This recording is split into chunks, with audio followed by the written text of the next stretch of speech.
Robinson vs. California, the narrated adventure. It was a dark and lonely California night. The night was hot, but the drugs were hotter. The year is 1962. 3 days later,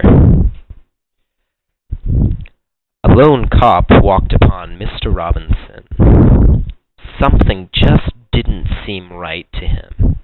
Officer Brown noticed a strange and scabby occurrence all down his drug-induced appendage. By the way, Mr. Haas, that would be his arm. The officer then proceeded to arrest him and charge him with addiction to narcotics.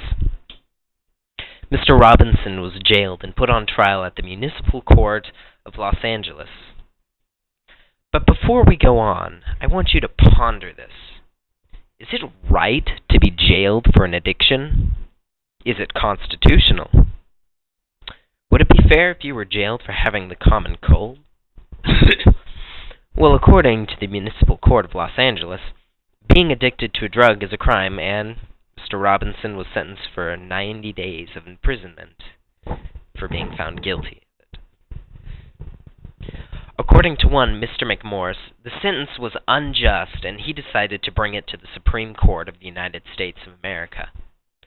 McMorris argued that the sentence was unconstitutional and broke the Eighth Amendment. Before you ask, Taylor, that is the Cruel and Unusual Punishment Amendment. So, I ask you, is it cruel and unusual to imprison someone for being addicted to drugs? Did you know that an addiction is sometimes referred to as an illness? Is it fair to be put in jail for being sick? According to Mr. Doran, the prosecuting attorney, it was fair and just. He argued that it was the right of the state to regulate drug trafficking within its borders. Now let me ask you this. Is being jailed for addiction regulating drug trafficking? I personally don't think so. Before we get to the final ruling, there were 8 justices hearing this case.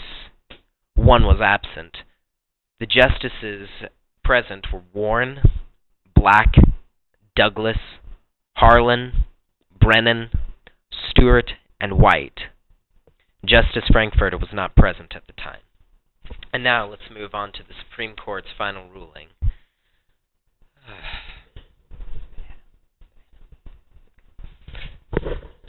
So, the final ruling was in Robinson's favor. The Supreme Court did find the imprisonment